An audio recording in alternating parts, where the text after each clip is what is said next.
తెలంగాణలో ఆంధ్రప్రదేశ్ గవర్నమెంట్ నడుస్తున్నందుకు ఇది ఒక పెద్ద ఉదాహరణ. ఇది ఇలా సైకిల్ పాలన అక్కడ కాదు, సైకిల్ పాలన ఇక్కడ కూడా ఉన్నది. రేవంత్ రెడ్డి ముఖ్యమంత్రి ఉన్నప్పుడు వెంకట్రామ్ రెడ్డికి హైదరాబాద్ నుంచి ఇక్కడికి వెళ్ళి పట్టుకపోయి అక్కడ చంద్రబాబు నాయుడు గవర్నమెంట్లో 3rd డిగ్రీ టార్చరు, ఇటుపక్క 3 పోలీసు వాళ్ళు, అటుపక్క 3 పోలీసు వాళ్ళు కాళ్ళ మీద కూర్చొని తొక్కుడు, నానా బూతులు మాట్లాడి, అమ్మానా బూతులు మాట్లాడు రేవంత్ రెడ్డి పాలన. అందుకే చెప్పాను రజాకార్ రేవంత్ నాయుడు, ఈయన రేవంత్ రెడ్డి కాదు రేవంత్ నాయుడు అని. అంటే నీ సామాజిక వర్గానికి సంబంధించినటువంటి ఒక జర్నలిస్టుకు, నీ జిల్లా కొల్లాపూర్కు సంబంధించిన ఒక జర్నలిస్టుకు, పాలమూరు బిడ్డ నేను, పాలమూరు పేద మొగోన్ని, నల్లమల పులి బిడ్డ అంటున్నావు కదా, ఇగో చూడు అదే నల్లమల కాడ పుట్టినటువంటి ఈ బిడ్డను నీ గురువు అంటావో నువ్వేమంటావో, నువ్వు ఎవరికైతే చెంచాగిరి చేస్తున్నావో, ఎవరిని బూట్లయితే నువ్వు ఆంధ్రప్రదేశ్ రాష్ట్రం ఉన్నప్పుడు మోసినావో, ఇప్పుడు తెలంగాణ రాష్ట్ర ముఖ్యమంత్రి అయిన తర్వాత కూడా ఇంకా అతని బూట్లు ఆ సాక్షుల వాసన చూసుకుంటూనే ఉన్నట్టున్నావు నువ్వు. ఇగో ఈ జర్నలిస్ట్ని తీసుకొని అక్కడి దాకా తీసుకుపోయి దేనికి, ఏదో అభ్యంతరకరమైన మాటలు మాట్లాడిండు అని. అయ్యా నీ చంద్రబాబుకు నీకు అంతా నొచ్చితే, ఈడ 100 మంది పిల్లలను ఆత్మహత్య చేసుకుంటందుకు, ఈడ కొన్ని 100,000 మందిని నువ్వు పోలీస్ స్టేషన్లో ఇచ్చి టార్చర్ చేసినందుకు మా కడుపు ఎంత మండాలే. బాగా మాట్లాడినాడు కదా, గింతంత లేవురా అని చెప్పి నీ పోలీస్ అయినా మాట్లాడినాడు కదా, నువ్వు డ్రెస్ ఇప్పిరారా భయ్, నువ్వు కర్నూలుకి వస్తావా, కర్నూలు కూడా వస్తాం మేము, డ్రెస్ ఇప్పిరా చూద్దాం. మరి నువ్వు ఎంత పోటు కానివో, నీ పోలీసు వాళ్ళు ఎంత పోటు కానిలో, నీ చంద్రబాబు ఎంత పోటుగాడో అర్థమైతలేదు. ఇది అటో పయ్యా ఇటో పయ్యా మధ్యలో ఇద్దరు ముంగటోడు ఇంకోటి కూర్చున్నట్టున్నాడు. ఓడు చంద్రబాబు నాయుడు అంటాడు, ఇంకోడు ఈయనే రేవంత్ నాయుడు అంటాడు. ఈ ఇద్దరు అక్కటో పయ్య ఇటో పయ్య పెట్టి ఈ 2 రాష్ట్రాలు ప్రతి శనివారం ఆదివారం హైదరాబాద్ లో మీకు ఏం పనిరా? చంద్రబాబు నాయుడు కావచ్చు, ఆయన డిప్యూటీ సీఎం ఆయన కావచ్చు, మీ ఇద్దరికి హైదరాబాద్ లో ఏం పని? అసలు హైదరాబాద్ లో ఏం పెట్టుకున్నారు మీరు? ఈడొచ్చి మా పోలీసు వాళ్ళు మీకెందుకు ఉండాలి? ఎవడో తలకాయ తిరిగినోడు ఎవడని ఉండేది ఉంటే బిడ్డ మీరు ఉన్న జాగాలు ఉండారు, అటే బీక్తారు. ఇది మీరు తెలంగాణ ప్రజలకు కూడా ఏం చెప్తున్నా అంటే, ఇది చాలా చిన్న అంశం కాదు, ఇది చాలా సున్నితమైన అంశం. అంటే బరి తగ్గించి ఇక్కడ మన బిడ్డను, తెలంగాణ బిడ్డను, తెలంగాణలో ప్రజల గురించి పనిచేస్తున్నటువంటి వాళ్ళను చిన్న యూట్యూబర్స్ అనుకుంటున్నారు మీరు. చిలికి గాలివాన్ అవుతుంది, కందిరి తేనె తెట్టను కొడుతున్నారు మీరు.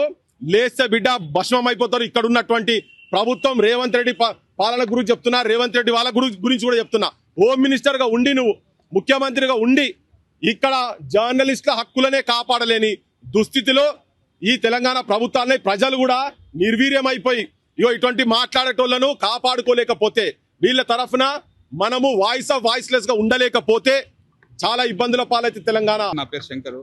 సో వెంకట్రామ్ గురించి చెప్పాలంటే, మనోడు నేను ఆల్మోస్ట్ V6 నుంచి V6లో 6 సంవత్సరాలు మేము కలిసి జర్నీ చేసినాం. తర్వాత కూడా నా ప్లాట్ఫామ్లో ఇద్దరం కలిసి వర్క్ చేసినాం. ఇదంతా ఒకెత్త అయితే, అసలు వెంకట్రామ్ మీద పెట్టినటువంటి కేసు గురించి చాలా విచిత్రమైనటువంటి పరిస్థితి. ఆ కేసు ఏంటిది? ఆయన చేసినటువంటి వీడియో ఏదైతే ఉన్నదో, ఆ వీడియో చంద్రబాబు నాయుడు ప్రభుత్వాన్ని ప్రశ్నిస్తున్నటువంటి వీడియో. ఆ వీడియో ఎవరైతే కొంతమంది జర్నలిస్టులు, మహాన్యూస్ వాళ్ళు కావచ్చు, లేకపోతే ఇట్లాంటి వాళ్ళు కావచ్చు, వాళ్ళు చేసినటువంటి భజనని చూపించినటువంటి వీడియో అది. అంతకు మించి ఇంకొకటి ఏం లేదు. సో దానికి సంబంధించి వీడియో అది. సో అయితే ఈ రకంగా వాస్తవానికి కేసు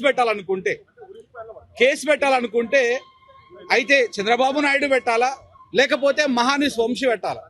కానీ కేసు ఎవరో ఒక అన్నోన్ పర్సన్ వచ్చి పెడతాడు, అలా స్టాఫ్ రిపోర్టర్ అని పెడతాడు, ఖలీల్ పాషా అంట, ఆయన పెడతాడు కేసు.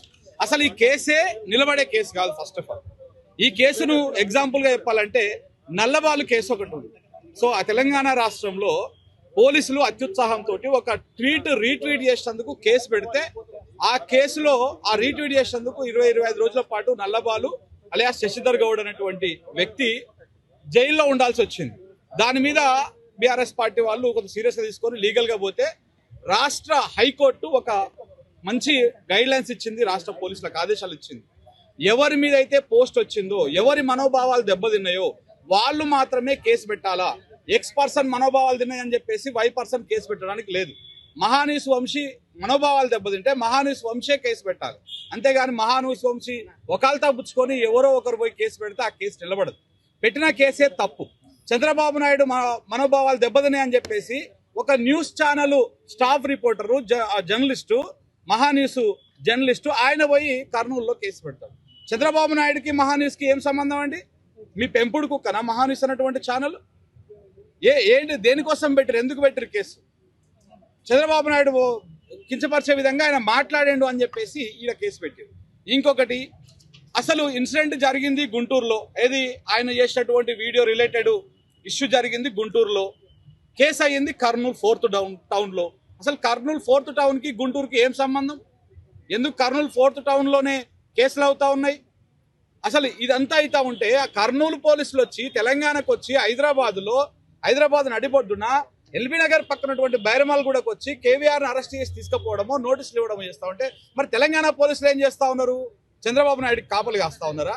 ఇదే చంద్రబాబు నాయుడు మీద ఒక పోస్ట్ పెట్టారని చెప్పేసి సోషల్ మీడియాలో పలానా ఎక్స్ అకౌంట్ డీటెయిల్స్ కావాలని చెప్పేసి మన సైబర్ క్రైమ్ పోలీసులు ఎక్స్ వాడికి లేఖలు రాస్తారు, నోటీసులు ఇస్తారు. ఇలా చంద్రబాబు నాయుడు సీఎమ్మా, రేవంత్ రెడ్డి సీఎమ్మా, లేకపోతే ఇద్దరు కలిపి నడిపిస్తా ఉన్నారా? సో ఇవన్నీ చాలా అంశాలు ఉన్నాయి. కేవీఆర్ చేసినటువంటి వీడియోలో విద్వేషాలు లేవు, ఇప్పుడు మీరు చేస్తున్నటువంటి ప్రక్రియలో విద్వేషాలు ఉన్నాయి. ఇదే గనక కంటిన్యూ అయితే తప్పకుండా క్విట్ తెలంగాణ మూమెంట్ వస్తుంది. మీ ఆంధ్ర ఛానళ్ళు తప్పకుండా గో బ్యాక్ ఎల్లో మీడియా వస్తుంది. ఇవన్నీ కూడా తట్ట బుట్ట దారుకొని చంద్రబాబు నాయుడు కరకట్టకు పారిపోయినట్టే మళ్ళీ మీ ఛానళ్ళు అన్నీ కూడా అక్కడికి ఇంకొక మార్చుకొని అక్కడికి పోవాల్సినటువంటి అవసరం వస్తుంది, తగలబెడతాం. సో కాబట్టి దయచేసి ఇలాంటి విద్వేషాలు రెచ్చగొట్టొద్దు. అనవసరంగా ఎవరు బతకాలు బతుకుతా ఉన్నాం. తెలంగాణ బతుకుతుంది. తెలంగాణ జర్నలిస్టు ఇక్కడ చేసుకుంటారు, అక్కడ వాళ్ళు అక్కడ చేసుకుంటారు. కానీ మీరు ఇలా రెచ్చగొట్టే విధంగా చేసిరనుకో, తెలంగాణోడు నీకేం పని రా అంటే మరి ఆంధ్రోడు మీకేం పని రా అని మేము మొదలు పెట్టామంటే చాలా ఘోరంగా ఉంటుంది. సో కాబట్టి ఆ దాకా తీసుకురావద్దని విజ్ఞప్తి చేస్తా ఉన్నా.